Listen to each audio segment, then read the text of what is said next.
Now, over in Seoul's National Assembly, the final plenary meeting of the June extraordinary session is currently underway. Lawmakers are making a last-minute push to get legislation of livelihood bills and others passed. Let's now go over to our political correspondent Kim Yeon-ji at the National Assembly for the latest. Hello there, Yeon-ji. Hi, Daniel. Hi, Conn-young. The final plenary meeting of the June session has been going on for the last 2 hours straight.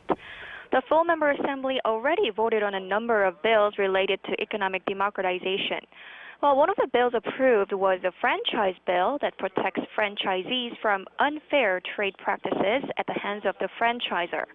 The National Assembly also passed a bill that bans transactions among affiliates of conglomerates.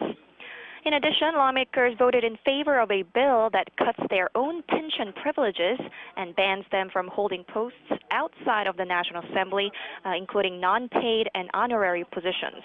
The giving up of privileges was a big election pledge put forth by both the conservative and liberal camps last December, and we can say that the legislature finally acted on the common election pledge with the passage of this bill. Now, Yeon-ji, regarding the controversy surrounding the National Intelligence Service's release of the 2007 Inter-Korean Summit transcript, what has the legislature decided on that? Well, in an unprecedented move, the full member assembly voted in favor of a proposal to give it access to the full 2007 Inter-Korean Summit transcript, which is kept at the National Archives of Korea. The summit transcript is a classified document, and asking the National Archives to disclose it to the legislature required the approval of at least 2/3 of the 300-member assembly. A total of 276 lawmakers voted in favor of the deal. Well, earlier Tuesday, the ruling Plenary Party and the main opposition Democratic Party agreed to put up their proposal for a plenary vote, saying that a partial disclosure of the classified document by the National Intelligence Service last month has deeply divided public opinion. Well, some from the ruling Plenary Party have accused late President Roh Moo-hyun of, quote, trying to give up the disputed inter-Korean Western maritime border, known as the Northern Limit Line, to North Korea when he met with North Korean leader Kim Jong-il in 2007.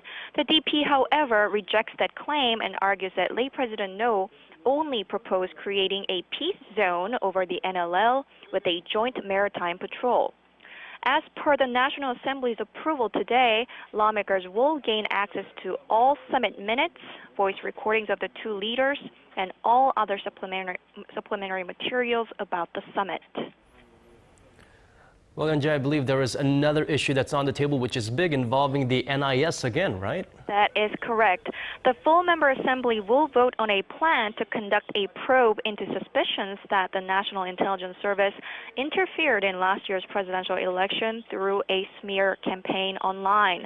The plan was drafted by a special 18-member committee made up of 9 ruling party lawmakers and 9 from the opposition side. The committee held its first meeting Tuesday morning, and their special probe into the NIS scandal will go on until August 15th. All right, thanks, Yeon-ji, for that. That was our Kim Yeon-ji reporting live from Yeouido about the last-minute wheelings and dealings at the National Assembly.